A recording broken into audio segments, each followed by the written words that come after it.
Kwanza tunapotaja huduma ya uchungaji ni kitu gani? Huduma ya uchungaji.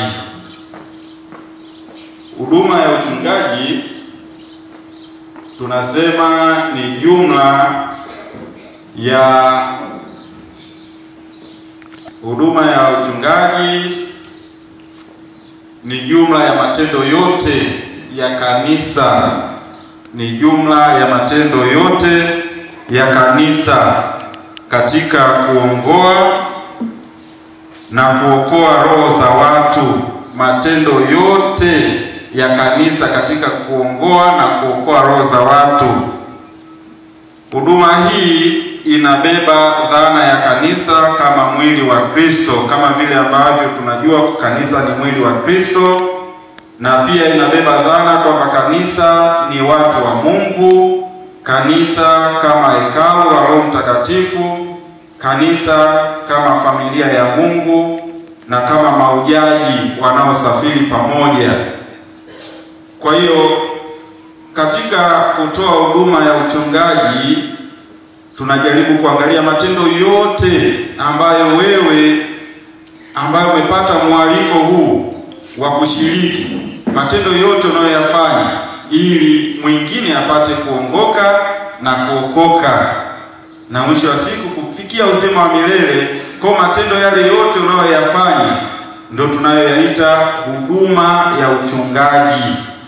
Kwa hiyo kwenye swala zima la huduma ya uchungaji kuna kutegemea zaidi wewe ni matendo gani utakayokuwa unayafanya ili mwingine apate kuongoka, mwingine apate wokovu. Matendo gani unayokuwa unayafanya?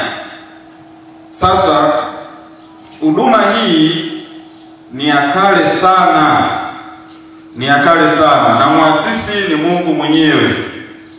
Mungu katika maana toka mwanzo wa kuumbwa kwa ulimwengu, Mungu alipomuumba Adamu na Eva, hawa walipewa mpango mkamilifu wa kuishi ulimwenguni.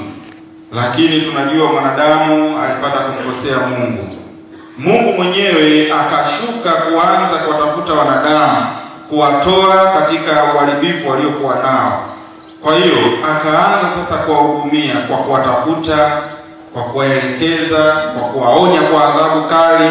Lakini muda ukafika, wanadamu wakaendelea kupotoka katika mambo mengi. Wakatumwa manabii, wakatumwa watu mbalimbali kuwapa katekesi ya kina, na hata baadaye akaja mwanaye wa pekee ili mwanadamu huyu ambaye anapotoka katika ulimwengu huu akae katika mstari sahihi wa kuongolewa kutoka katika dhambi na hatimaye kuokoka, kupata uzima wa milele.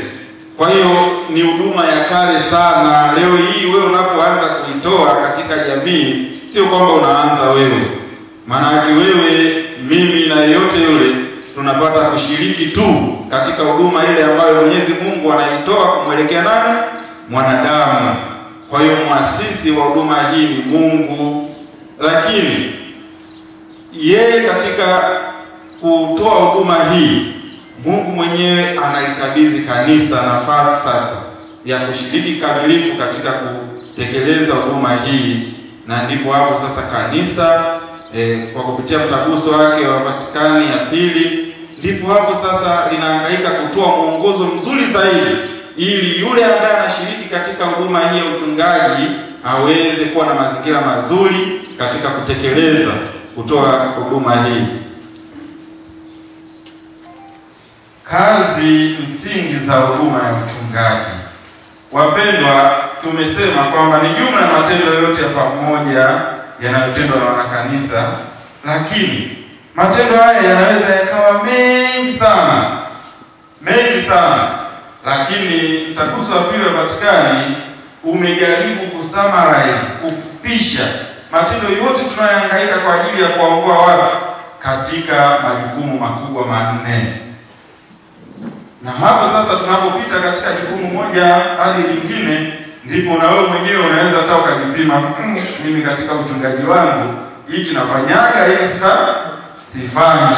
Kwa hiyo tumefupisha, ama kanisa limefupisha katika mambo makubwa manne. Na jambo la kwanza ama kazi ya kwanza msingi katika huduma ya uchungaji ni uinjilishaji.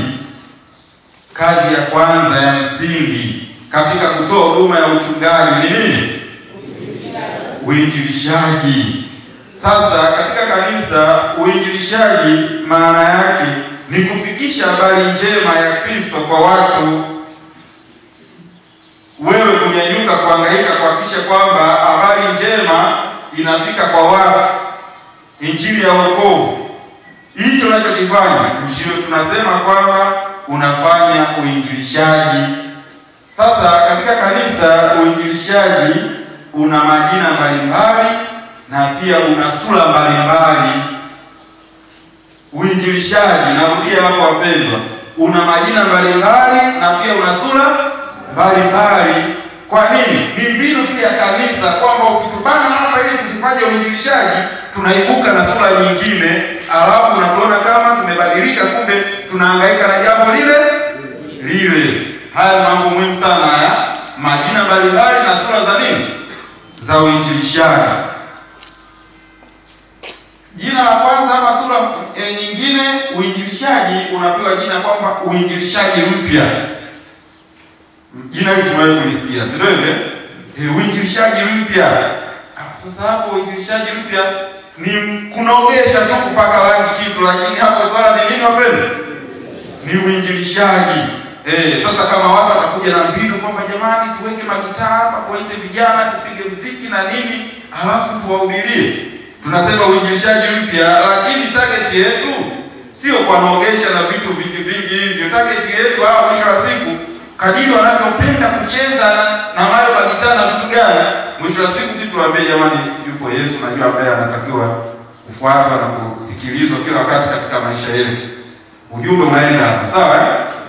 Uinjilishaji mpya ni jina tu, lakini tupo kwenye sura hiyo hiyo. Kitu kingine tunasema uinjilishaji wa kina. Uinjilishaji wa kina. Uinjilishaji wa kina target yake ni familia, yani familia na mtu binafsi. Mimi kama katekista nimepewa kigango kule, ninaweza nikasema kwamba sasa ngoja nipambane na uinjilishaji wa kina. Sasa nitazungukia familia kwa familia, kutembelea, kuwapiga dini, kuongea nao, ninaenda. Mmoja alikuwa yupo kwenye njia hiyo ya uinjilishaji wa kina, akasema sasa nisije nikalala njaa. Kwa akawa akienda, anaanza sala zile za kawaida, anachukua somo ambalo la injili lililopangwa kwa kadiri ya kalenda liturujia yetu, sawa? Alafu akishamaliza somo lile anawatafakarisha sana. Alafu akishamaliza kuwatafakarisha, anakusanya sadaka pale, anaweka, maisha yakawa yanaenda. Dini sinaenda, yule anapata dini na mimi pia ninapata maisha, siku zinakuwa zinaenda. Lakini hayo yote mengine ni anapaka rangi utume wake, lakini swala pale linalofanyika ni nini? Uinjilishaji. Watu wenyewe nao wanajua kwamba mwalimu wetu naye anahitaji kuishi na kufanya maisha mengine. Jina lingine ni maendeleo, tengamano na fungamano.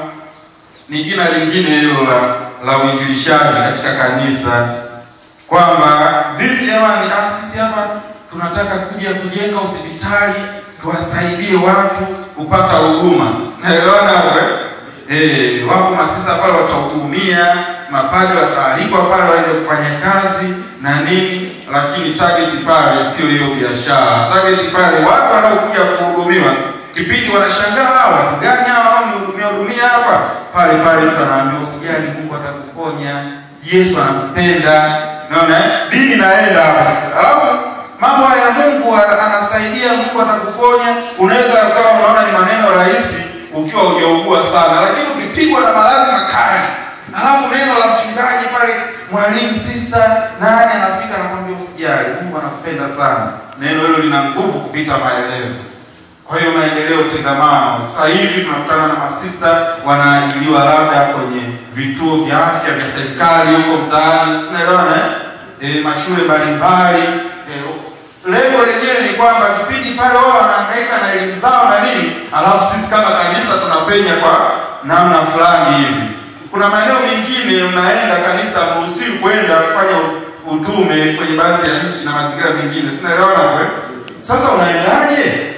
Unaendaje? Mnabidi mweke haya makazi na mambo mengine pembeni, alafu mjifanye jamani, sisi ni watu tu tunahangaika na mambo ya jamii, tunataka kusaidia watoto yatima hapa, tunajenga vituo vya watoto yatima. Sinaelewana hapo hapo kipindi najenga vituo vya watoto yatima, mule sasa nini kinachofanyika? Ndio sasa kumwambia mtoto yupo Yesu ambaye alikufa kwa ajili yako. Ni mwisho siku sasa Yesu utampataje? Lazima ubatizwe. Wewe ulizaliwa kwa mwili, sasa inabidi uzaliwe kwa nini? Kwa roho. Vipi hapo watatupata? Kwa hiyo tunakuwa tuna sura nyingi, lakini katika kutekeleza tendo hili moja, sura nyingine ndio tunasema vipaumbele kwa wahitaji, wagonjwa, maskini, waliotengwa, waliokataliwa, wafungwa, kwa wakimbizi. Kwa mfano kwenye kambi ya wakimbizi kule, wafungwa gerezani.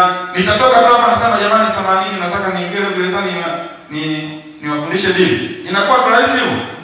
Hapana. Sasa vipi tunajifanya tunaenda kama kwa vipaumbele kwa wahitaji, tunaenda kutoa labda msaada pale, makundi mbalimbali yanaendaga, sio hivyo? Yale tunayoyafanya ni uinjilishaji. Mtu anatoka pale anaguswa na kumbe duniani hapa wapo wema ambao wanaendelea kuishi. Tendo hilo tu tayari yule kashanasa. Kwa hiyo hizi ni sura mbalimbali, tuna sura nyingi, inabidi tuzipitie kwa haraka. Uinjilishaji pia una sura ya makongamano na hija. Sinaelewana hapo wapendwa? Makatekisa njoni tufanye kongamano. Target hapo ni nini wapendwa? Uinjilishaji. Jamani twendeni hija. Sawa jamani? Tunaenda hija. Baada ya kwenda hija maana yake nini? Shughuli inayofanyika pale ni nini wapendwa? Uinjilishaji. Semina, mafungo, semina, mafungo tunapofanya. Hizi ni sura zote za nini? Za uinjilishaji. Alafu kitu kingine jubilei za wanakanisa, kanisa na za wanakanisa. Mwaka huu ni jubilei, mwaka wa jubilei. Hii ni sura tu jamani, tunafanya jubilei. Hapo tumeingia katika mtego mzuri kabisa wa kufanya nini? Kujiinjilisha katika maisha yetu. Jubilei sana ya upatanishi, ya haki na amani. Na Bwana wetu Yesu Kristo hapa anatufundisha kwamba heri wale wapatanishi kwa sababu wataitwa wana nani? Wana wa Mungu. Maisha ya kupenda haki, kudumisha amani, ushuhuda, kuwa mtu tu wa matendo yanayomhusu Kristo kwa kuishi vizuri. Hiyo yote ni uinjilishaji. Sura nyingine ni utamadunisho.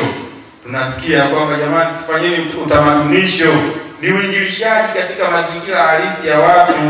Ekumenism, mikutano hiyo mikubwa ya kuhusisha madhehebu mbalimbali, upashanaji habari njema. Hizi zote ni sura mbalimbali ama na majina mbalimbali ya uinjilishaji.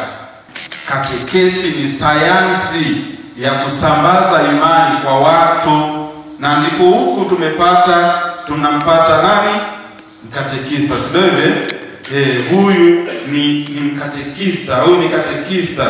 Tafsiri yake ndiyo hivyo, yani huyu ni mbobezi, ana mbinu zote huyu za kusambaza imani kwa watu anaokaa nao. Na katika katekesi kazi msingi ndio tunasema kwanza inafanyika daima kwa awamu. Sawa? Katekesi lazima ifanyike kwa awamu, labda miezi miwili ama miezi mitatu ama sita au mwaka mzima. Kwa mfano sisi tumewahi kupita, kanisa linatualika jamani, huu ni mwaka wa huruma ya Mungu. Naelewana hapo? Ujue hapo sisi tuko kwenye kipengele gani cha katekesi, kwamba huu mwaka wewe tuwapige watu katekesi, tuwasambazie watu imani, wajue Mungu kama mwenye huruma. Katekesi inafanyika kwa awamu. Na daima inategemea wazo kuu linaloundwa, kwamba labda tunaenda katekesi labda ya nini? Ya ndoa, ndio wazo letu kuu. Sawa? Katekesi ya nini? Ya Ekaristi Takatifu ndio wazo kuu. Labda wazo lolote lile ambalo linawekwa mbele pia linategemea kundi linalolengwa. Kwenye katekesi hii tunalenga kundi gani? Labda tunawalenga waamini wote au tunalenga kundi fulani liweze kufikiwa na ujumbe huu. Lakini kundi tunalilenga hivi, tunataka kutatua nini? Labda watu wanapitishwa katika katekesi ya Ekaristi Takatifu. Kundi tunalolenga ni waamini, sawa. Wazo kuu ni Ekaristi Takatifu. Tunataka kutatua nini katika mazingira yetu? Watu wanakufuru Ekaristi Takatifu. Tunapatana hapo. Kwa hiyo kumbe tunataka kwenda kutatua tatizo la watu ambao hawapokee Ekaristi Takatifu vizuri, wengine hawaweke heshima nzuri kwa Ekaristi Takatifu. Katekesi inahitajika hapo. Kwa hiyo katekesi ni lazima tuwe na wazo kuu linalotuongoza, tuwe tuna kundi ambalo tunalitarget, tunalilenga, halafu tunajua sasa katika katekesi hii tunataka kutatua jambo fulani. Kutatua jambo inawezekana tunataka kuadhimisha watu kwenye imani zaidi ama kuongeza uelewa katika maisha yao. Hii minne nitoe katekesi gani? Nitoe katekesi gani? Kuna baadhi ya makatekista unakuta umewekwa huko kwenye kigambo fulani, paroko yupo huko, hata kukufikia inamchukua muda mrefu sana. Inamchukua muda mrefu sana. Wewe kama mchungaji kule ndio inabidi ubuni sasa kwa kuangalia watu wako. Watu wangu hawa, hebu ni katika mwezi mzima huu nipite nao na katekesi ya umuhimu wa kuhudhuria ibada za Jumapili. Umuhimu wa kuhudhuria ibada za Jumapili. Unatembea nao hapo, unabaki uhakikishe kwamba wazo hili limepenya, niingie kwenye kutoa katekesi nyingine. Kwa hiyo inakudai zaidi wewe kubuni kwa kuangalia watu wako. Watu wangu hawa ni wape katekesi gani? Ngoja niwapitishe katika katekesi ya utoaji. Hivyo tendo ama kazi msingi nyingine ya tatu ni liturujia na maisha ya sakramenti. Kazi msingi katika kutoa huduma ya uchungaji, liturujia na maisha ya sakramenti. Liturujia sharti iandaliwe vizuri, maandalizi. Hakuna maandalizi, hakuna liturujia iliyopendeza nzuri. Kwa sababu tunapoenda kwenye liturujia ni vizuri watu tujue kwamba tunaenda kumwadhimisha Mungu, kumtukuza Mungu sana kwa heshima ya pekee. Na hivyo na mimi mwanadamu nipate kutakatifuzwa, lazima yafanyike maandalizi mazuri. Mazingira yale ambayo yanafanywa maadhimisho, mimi mwenyewe nijiandae vizuri kimwili, kimuonekano na hata sasa kiroho. Tumsifu Yesu Kristo. Mwambie wewe jirani yako, bwana baridi imeshaisha, jua limetoka. Inawezekana mwingine bado ana mawazo, labda alienda kulala akakutana na kunguni kidogo.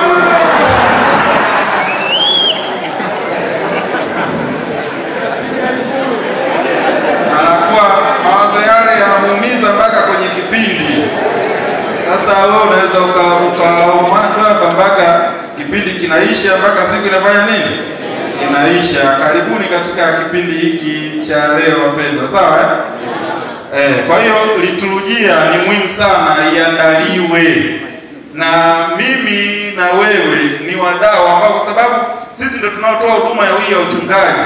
Wewe ni lazima uwe na kipaumbele sana katika kuhakikisha kwamba liturujia yoyote ile inayoadhimishwa imeandaliwa vizuri. Wewe ukirudi nyuma katika maandalizi ya liturujia, usizani wale wengine wataweka kipaumbele hiko katika maandalizi ya nini? Ya liturujia. Wewe puuza, watu watakuonesha kwamba wao wanajua kupuuza mara mbili zaidi. Kwa hiyo wewe unapoandaa vizuri, hata watu na wenyewe wanapata hamasa ya kuona kwamba kumbe mambo haya yanatakiwa yapewe heshima sana. Sasa unakuta mnaenda kwenye liturujia, mtu anaweka tu vitu vibaya, maandalizi yenyewe hafifu. Na liturujia sasa vile ambavyo tunaandaa vizuri kanisani, ni heshima ile ile tunatakiwa kwenda nayo mtaani pale ambapo tunafanya maadhimisho ya liturujia. Katika mitaa ya wafu kuna misa za wafu, misa siju za shukrani, misa siju za nini zinazofanyika kwenye nyumba za Wakristo. Ni lazima kule kuweka mkazo kwamba jamani, liturujia lazima iandaliwe vizuri kwa kuanza na nini? Na mazingira. Sasa labda unafika pale watu hawajafagia hata uwanja, meza yenyewe ilipokaa yani popote tu. Meza yenyewe kwanza pale mwenyewe kama ndo kaekewa hivi meza fupi kweli kweli, apite mgongo mpaka akome. Na wewe unaona tunakuwa tunamkosea Mungu. Liturujia sharti iandaliwe vizuri kwa kuangalia kwanza mazingira. Wahudumu wao wenyewe wajiandae vizuri. Yainogi kwa mfano mwalimu unakuwa unajua kabisa Jumapili hii kwenye kituo changu Haji Padre, sawa? Nipo mimi mwenyewe, maandalizi yangu yanakuwa ni hafifu. Tunamkosea Mungu kwa sababu mambo haya ni Mungu mwenyewe sasa anaenda kuzungumza na nani?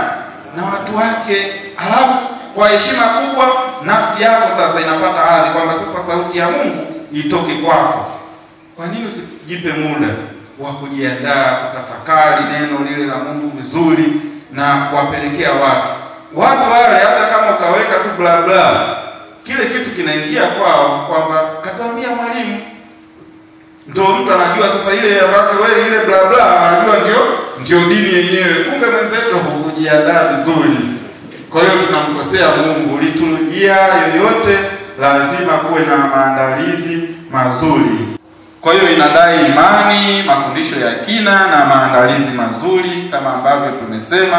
Pia mazingira ya maadhimisho ya liturujia sharti yaandaliwe vizuri, na pia wahudumu wajiandae vizuri. Data zihifadhiwe kwa makini na kwa weledi. Kama unaona wewe ukiandika haisomeki vizuri, ni heri kutoa taarifa, baba padre, hii kazi mimi hapa naandika haikae vizuri. Kama vipi, endelea na wewe mwenyewe ama tafute mtu data ziweze kuhifadhiwa vizuri.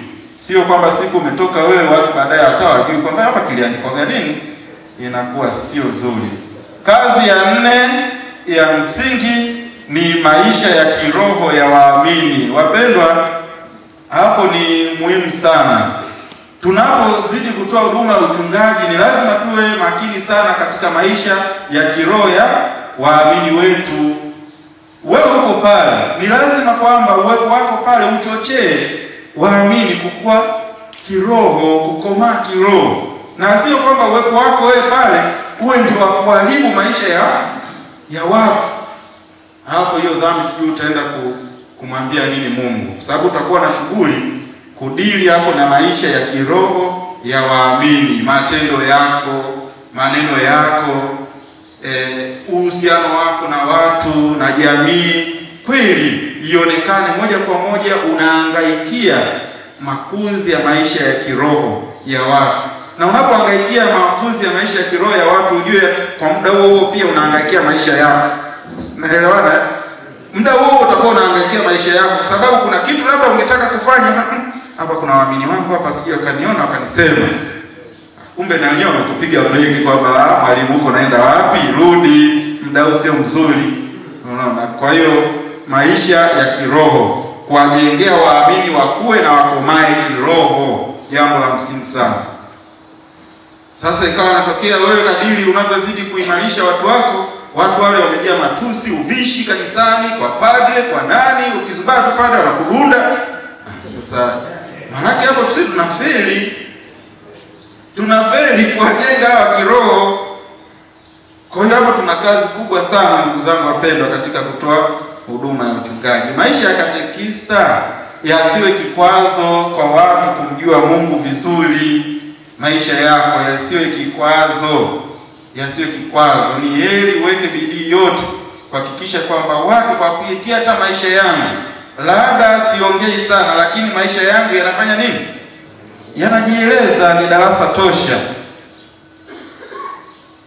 Makundi walaji wa huduma hii ya uchungaji. Jamani, tunapotoa huduma hii kuna makundi yanatusubiria kwa hamu sana. Kuna makundi yanatusubiria kwa hamu sana. Kundi la kwanza tunasema ni Wakristo wa maisha ya wakfu. Tunasubiriwa kule na masista, tunasubiriwa na mapadre na maaskofu kwa kazi yako wewe unaoitoa katika kanisa. Sawa pendwa? Vile ambavyo unatoa mchango wako inasubiriwa huko na watu muhimu sana, kwamba mwalimu amewaandaa watoto wale. Sijui wale watu wa ndoa wale vipi, walishaona na mwalimu. Kuna watu wamekuja huko kutoka kwenye madhehebu fulani. Sasa hebu pitieni kwanza kwa mwalimu fulani awaelekeze. Ni makundi muhimu sana, na yanakusubiria nani? Wewe. Halafu yanafika kwako, mtu katoka kwenye dhehebu fulani kule, anakuja anaambiwa tu usijali, wewe kuwa na amani tu, hii ishaisha hii. Vipi, amekwambia kule tarehe ngapi? Kule ameniambia nitapokea siku tarehe fulani, haina shida. Wewe tu utakapojisikia siku fulani labda na nafasi ile Jumamosi, basi labda tupige Jumamosi hii na ile Jumamosi ile siku ile alafu imeisha hiyo. Yaani unachukulia yani ni kitu rahisi, kidogo, chepesi. Mwisho wa siku ndo tunapata Wakristo wa hivyo hivyo tu sasa. Mtu katoka huko anajua huko kwenye Katoliki safi. Siku moja nilikuwa natoka kwenye kigango fulani, mama mmoja kananisimamisha.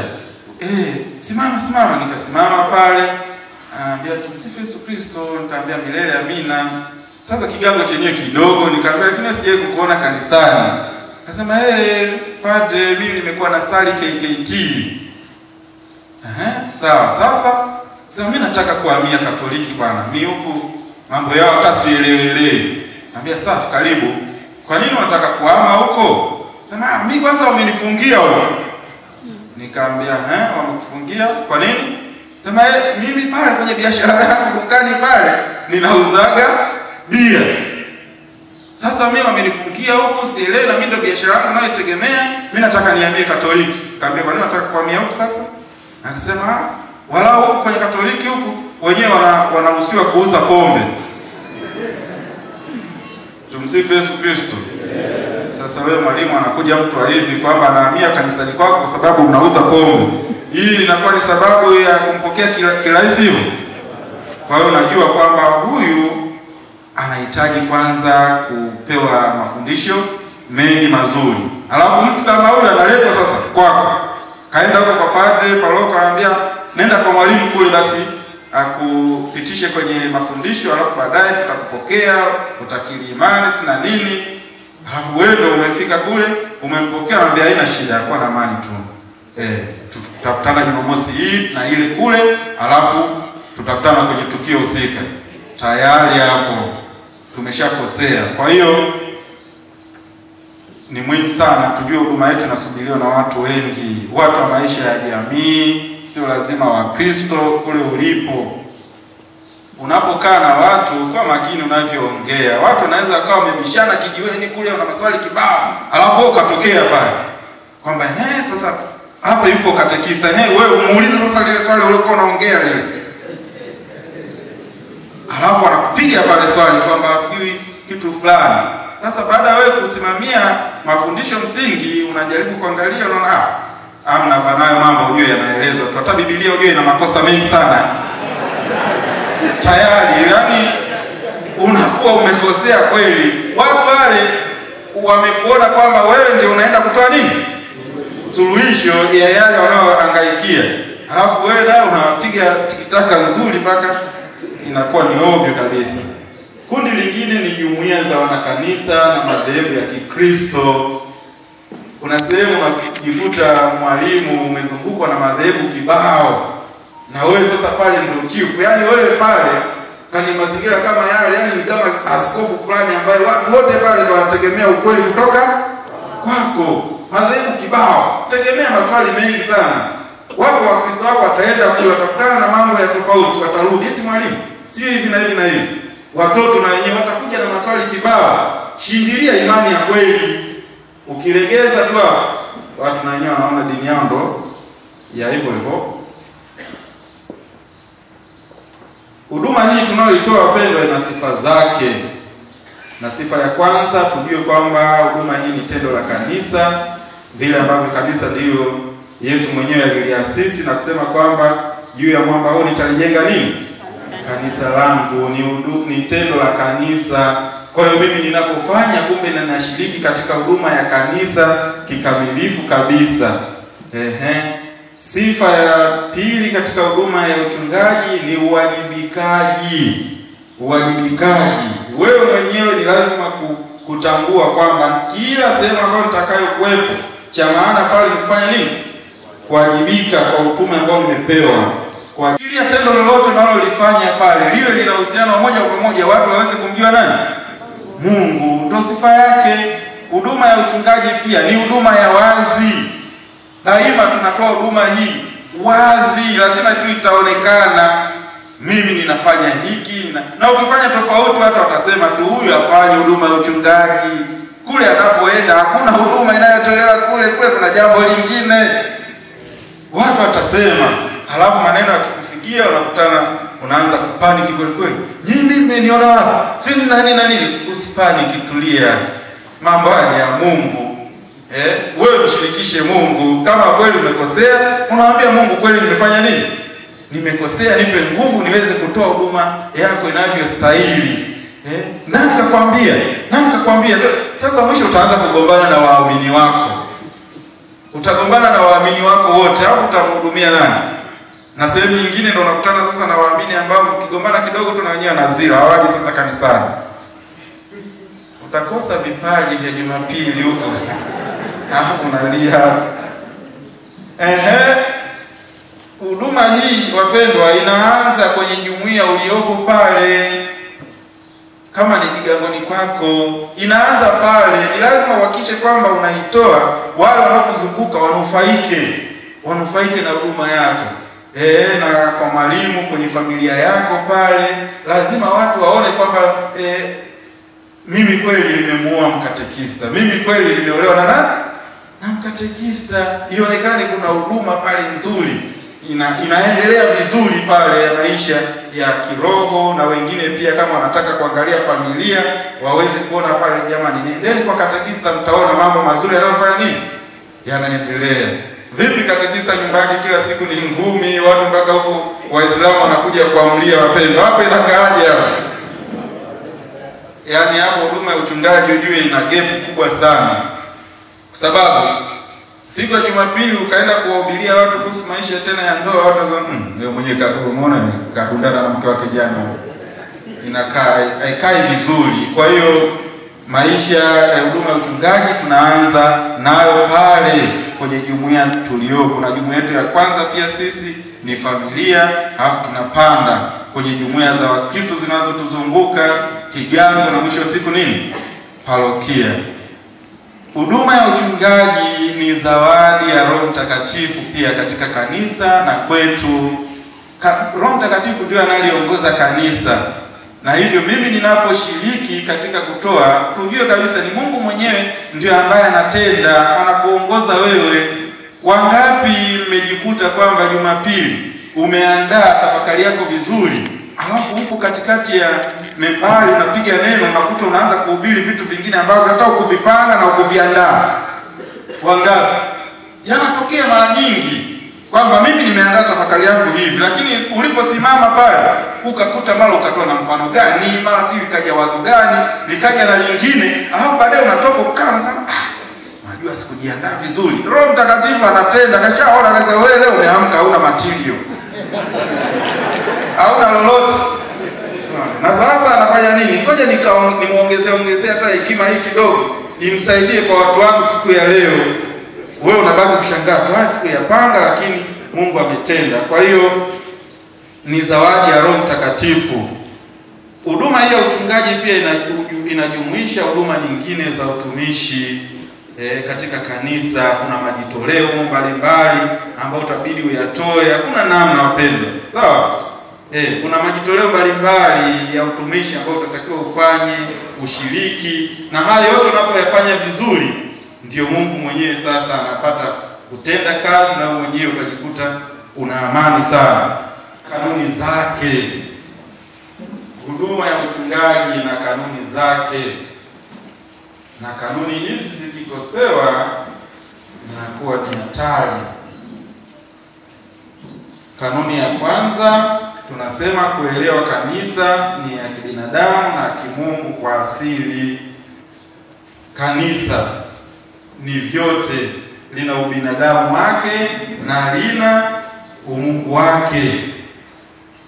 Tuko pamoja hapo Kanisa lina ubinadamu wake kama wewe ulivyo hivi binadamu, na ukienda huko siku nyingine una hasira, siku nyingine umewapiga watu, siku nyingine hauelewi, ubinadamu na wenyewe unakuwepo. Lakini pia kanisa lina umungu wake ambao Yesu Kristo mwenyewe ndio mwili. Na sasa ukitambua hili kila wakati, utahangaika sana kuhakikisha kwamba nguvu ya Mungu itawale zaidi kupita ubinadamu wako. Utahakikisha kwamba nguvu ya Mungu itawale zaidi kupita ubinadamu wako. Watu tu wanaishia kuvumilia. Hapana, achana naye yule mwalimu, naye binadamu, wanajaribu hata kuondoa basi zile dosari kwa kusema kwamba naye ni binadamu. Sasa wewe bwana, usitaki kutanguliza binadamu wako kuwa ni wenye nguvu kupita Mungu mwenyewe ambaye anatakiwa kutawala katika huduma hii. Kanuni ya pili, tujue kwamba kila tunapoenda kwa watu tunawapelekea maamuzi ya kiinjili. Kila tunapoenda kwa watu tunawapelekea maamuzi ya nini? Ya kiinjili. Sio unafika kila wakati unazungumzia mechi tu inaenda mpaka mwisho. Ndio mechi hapo. Aspect ambayo sasa kwamba umezungumzia mambo ya kiinjili, hakuna hata hii moja. Nakutana kuna mwalimu mmoja ni mpenzi sana wa kucheza draft. Na kweli akikaa kwenye draft watu wanapigwa super za kutosha na nini, yaani mpaka inakaa vizuri kabisa. Watu wanakuwa wanajipanga kule. Mwalimu huyu safari lazima nipambane naye mimi hapa. Sawa. Lakini mwisho wa siku lazima kuwepo na maamuzi ya nini jamani? Ya kiinjili. Kwa kuchokoza tu jamani, lakini nyinyi kila siku ninacheza na nyinyi draft, lakini mwisho wa siku mtashangaa mimi naenda zangu mbinguni, nyinyi mnabaki na madraft yenu hapa. Bwana acha hizo, lakini ujumbe ufanya nini hapa? Umefika. Katekista mmoja yeye alikuwa ni bingwa sana kucheza ngoma hizi sangula hizi. Ni bingwa kweli. Aliwavuta watu pale na wanapenda na wenyewe kucheza naye na nini, ana staili nyingi za uchezaji, lakini mwisho wa siku akaanza kwambia, unajua jamani, sasa sikilizeni. Mambo haya tukianzia kule kanisani yananoga sana. Kwa hiyo Jumapili tusitenge tu muda mchache, na sisi ibada zetu ni lisali 1:30 mpaka masaa 2. Watu baadaye wakamuelewa. Kile kikundi chake Jumapili wanaenda naye wapi? Kanisani. Kama kitu kile cha kawaida, lakini mwisho wa siku kimewavuta watu pia kufika kanisani. Matendo hayo ya pamoja katika kuongoa na kuokoa watu, shirika katika kanisa.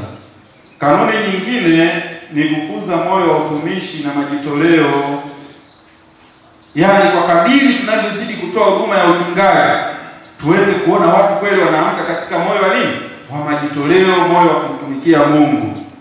Siku wewe amka tu mwalimu sema jamani, naombeni hapa Jumapili ya Jumamosi mfike waamini basi tulime haya mazingira yakae vizuri kwa ajili ya Jumapili. Alafu wanakuja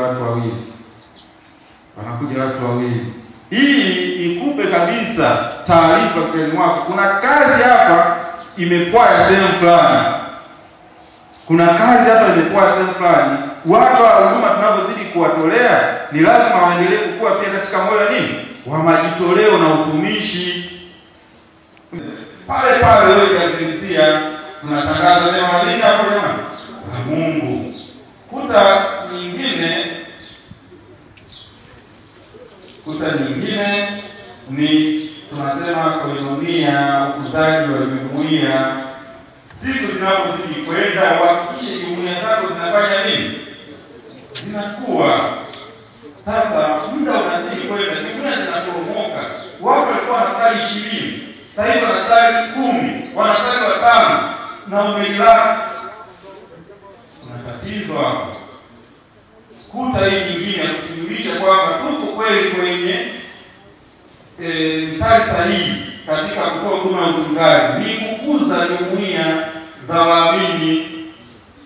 Jumuiya hapo tunazungumza zaidi jumuiya ya kipadre, labda tumeenda mbali zaidi, lakini zaidi familia.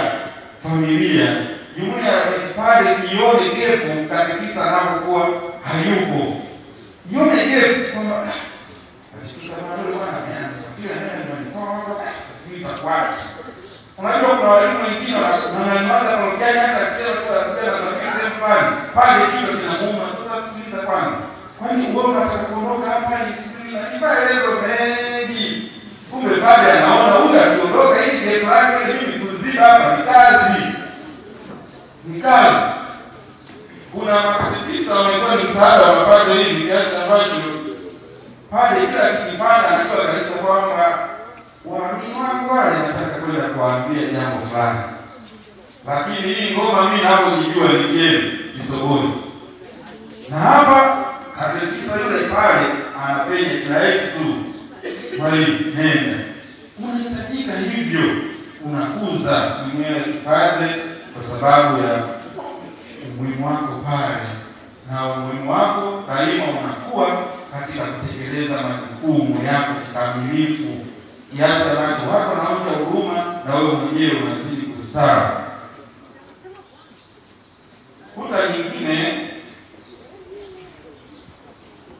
Kuta nyingine ni liturujia, maisha pia ya sakramenti. Ni lazima wewe mwenyewe kuona, kwa kuona tu watu wanapokea sakramenti. Siku tunapozikwenda kundi la watu wanapokea sakramenti linafanya nini? Linaongezeka. Tusione fahari ile tunayoenda kwenye ibada zetu, alafu mwalimu anasimama, unaanza jamani, wangapi wanataka kupokea neno Bwana? Wangapi? Tunyoshe kidole. Watu wanaanza kunyosha, wanaanza kusema 1 2 3. Unaenda kwa pale unapokea 6. Hii tusione ni sifa hii. Hii ni yote kwa kweli. Kwa sababu ni kusanyiko la Wakatoliki.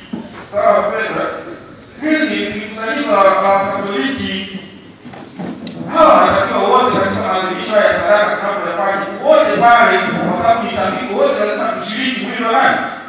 Wa Bwana. Sasa sisi tunaenda kuangalia mwenye yale. Jamani, uchungaji vizuri na ujione huko kwenye track ya huduma ya uchungaji. Nini wapendwa? Utumishi. Moyo wa utumishi. Aliye mkubwa na awe mtumishi wa wote.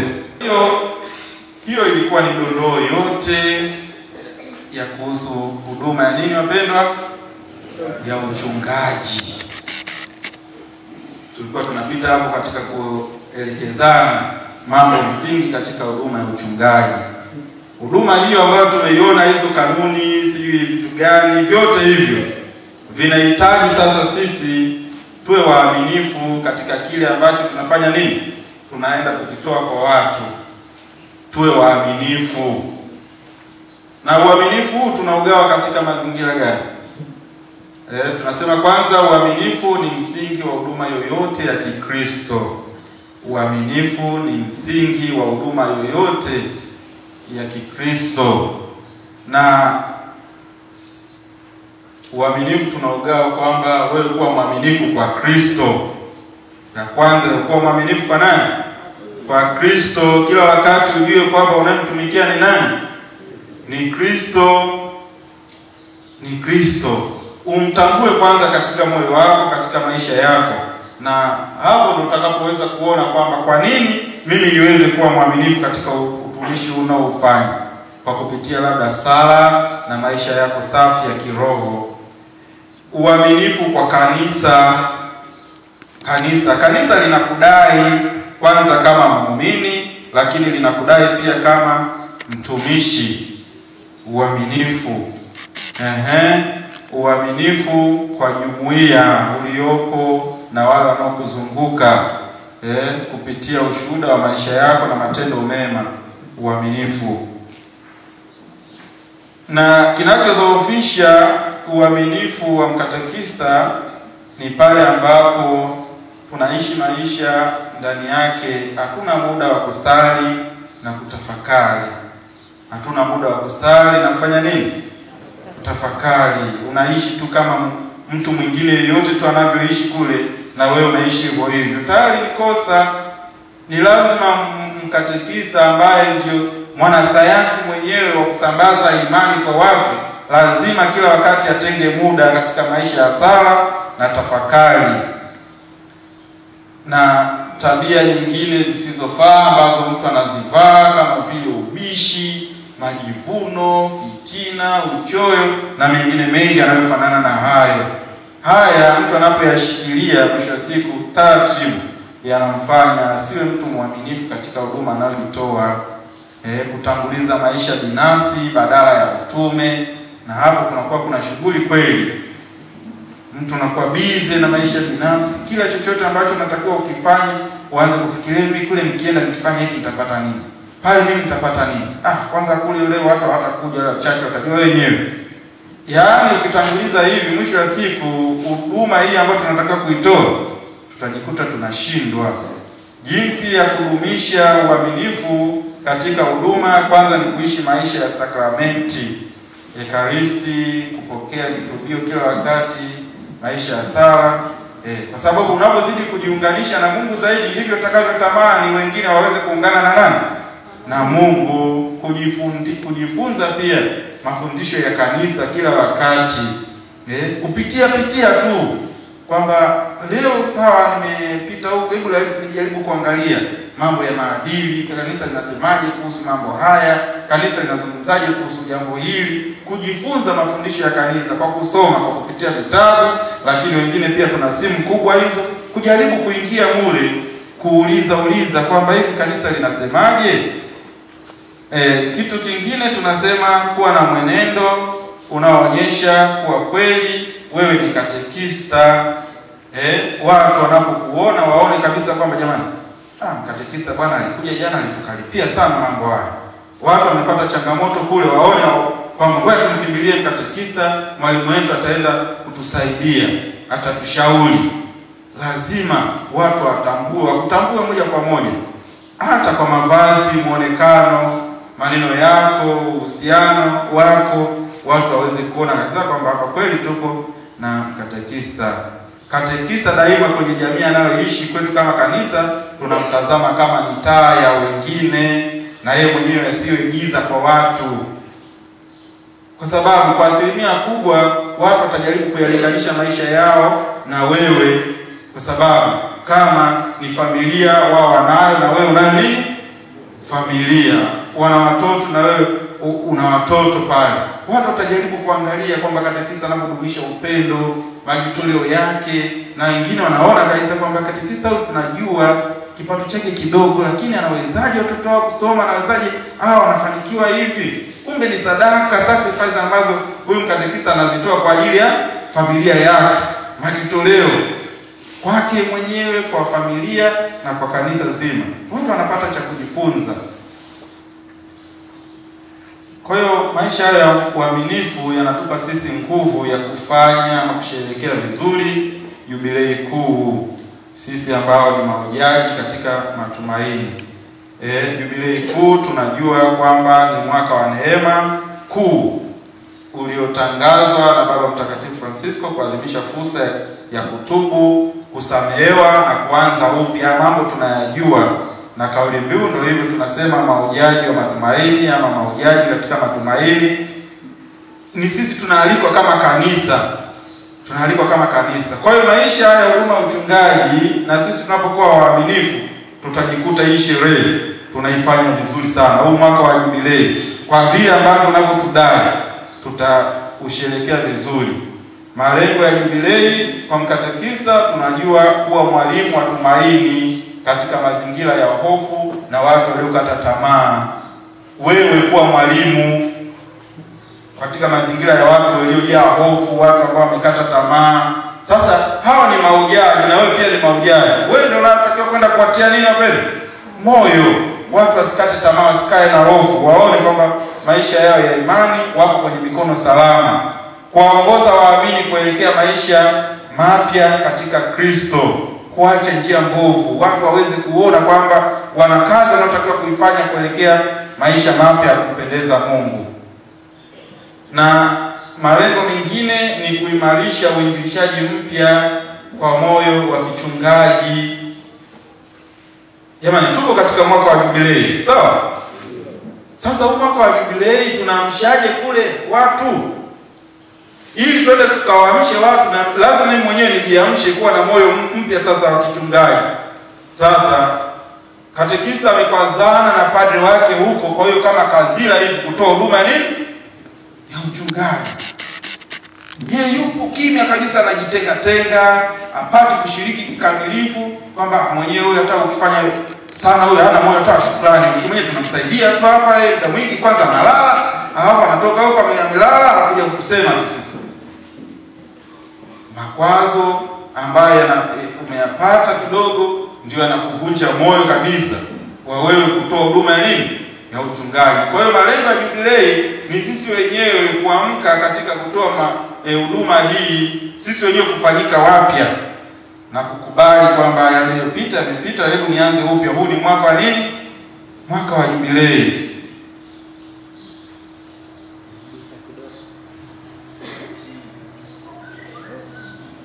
Malengo ya jubilei hayo tunanio. Kwa hiyo kuna mambo mengi sana hapo yanahitajika. Kuna mambo mengi sana hapo yanahitajika. Wewe kwako kujielimisha, wewe kwako kusamehe mengine ambayo labda yamekuumiza katika huduma yako, kuona kwamba mimi natakiwa nianze upya. Jubilei kuu isije ikawa mdomoni tu kwa watu kuambiwa alafu wewe mwenyewe haufanyi badiliko lolote lile.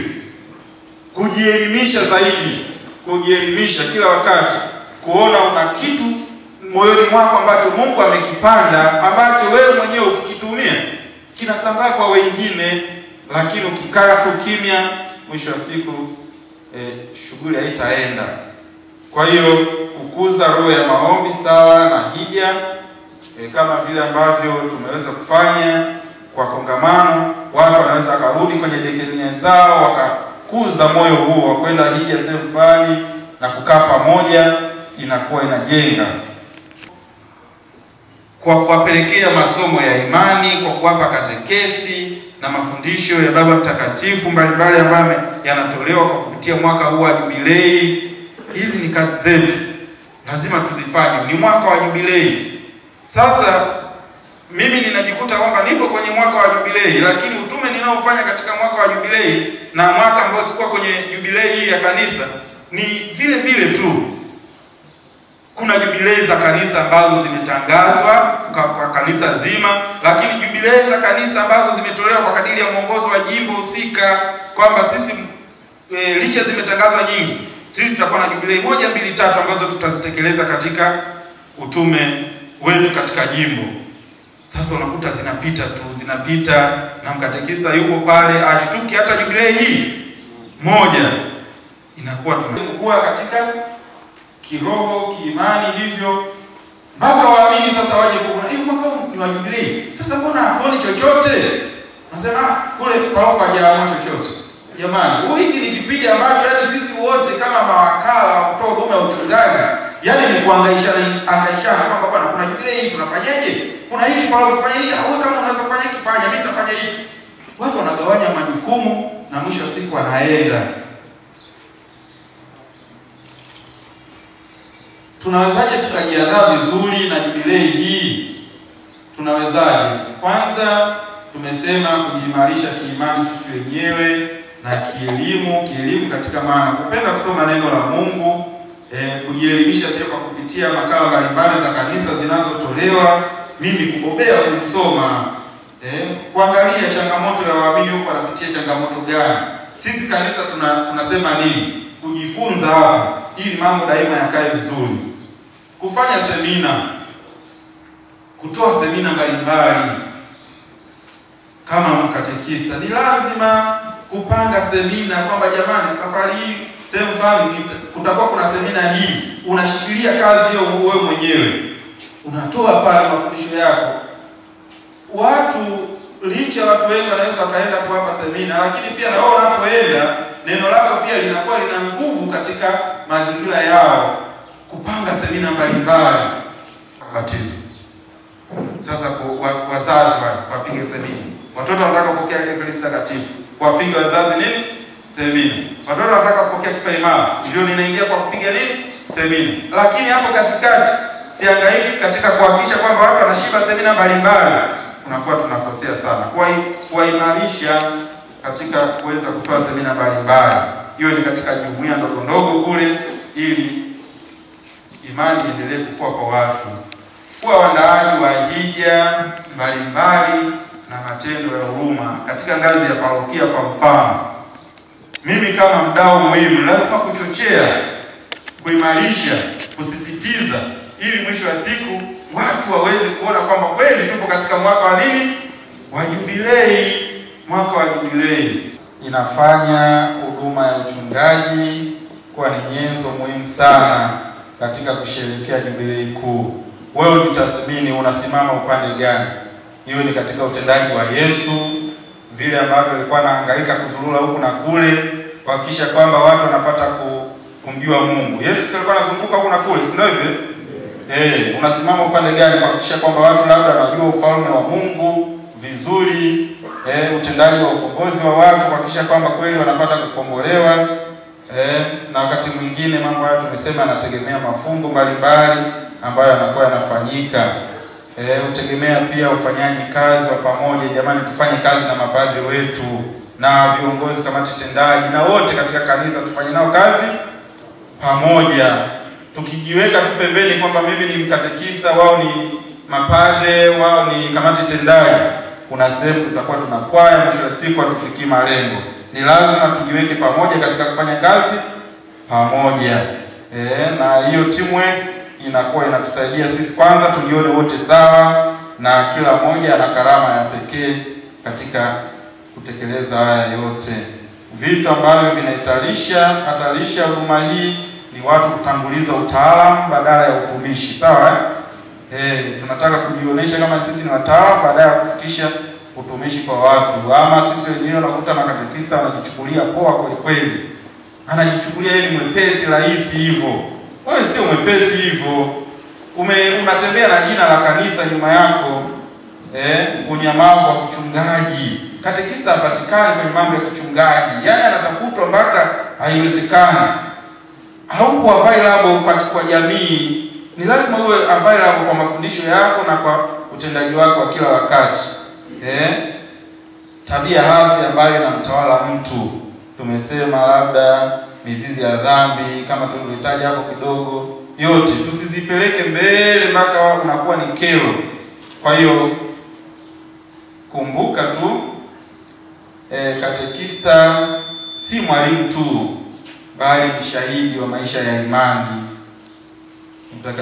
Papa Francisco anatuambia hivi, wewe sio mwalimu tu, wewe pia ni shahidi wa maisha ya nini? Ya imani. Jubilei si tukio la kumbukumbu tu, bali ni mwaliko wa kuanza upya. Waamini waanze upya na wewe uanze upya. Kumbuka kwamba imani ni zawadi, lakini makatekista uifanye izae matunda kwa watu. Imani watu wameipokea, lakini wewe unaweza kuichochea ili izae matunda mazuri.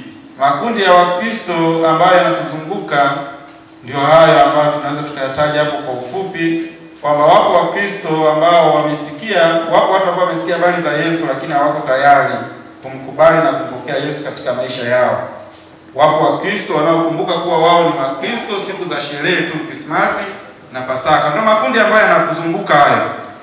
Wapo Wakristo majina tu, kwamba sisi ni Wakatoliki, kanisani hawaji hata kwenye matukio. Wapo Wakristo ambao wako imara wenyewe na familia zao. Unaona? Na wapo Wakristo ambao ni mapadre ambao daima kila wakati wanasubiria huduma yetu. Mimi nipende tu kuwashukuru sana kwa kunisikiliza. Tuko mwishoni, tukubali kubadilika wapendwa. Sawa? Ni mwaka wa jubilei. Sisi wenyewe tuweze kujiinjilisha vizuri na kuwainjilisha wengine. Jumuiya yetu inatuzunguka pia watawa. Huduma hii tunayoinena inahitaji pia watawa ambao wamejiinjilisha upya katika maisha haya sasa. Walei pia walioinjilishwa upya ambao sisi wenyewe tutakuwa tuna jukumu kufikishia ujumbe, na mwisho wa siku jumuiya ndogo ndogo ambazo zimeimarika sana. Kwa hiyo nashukuru sana, Mungu awabariki. Na kwa wale ambao labda walikuwa wamepata kusinzia kusikiliza baadhi ya vipande, Roho Mtakatifu awajaze mwanga wake, yale tuliyonena uliyasikia ukayafanyie kazi. Asanteni sana. Makofi mengi sana kwa Boniface. Cha pili, cha tatu, cha nne, cha tano. Asante sana.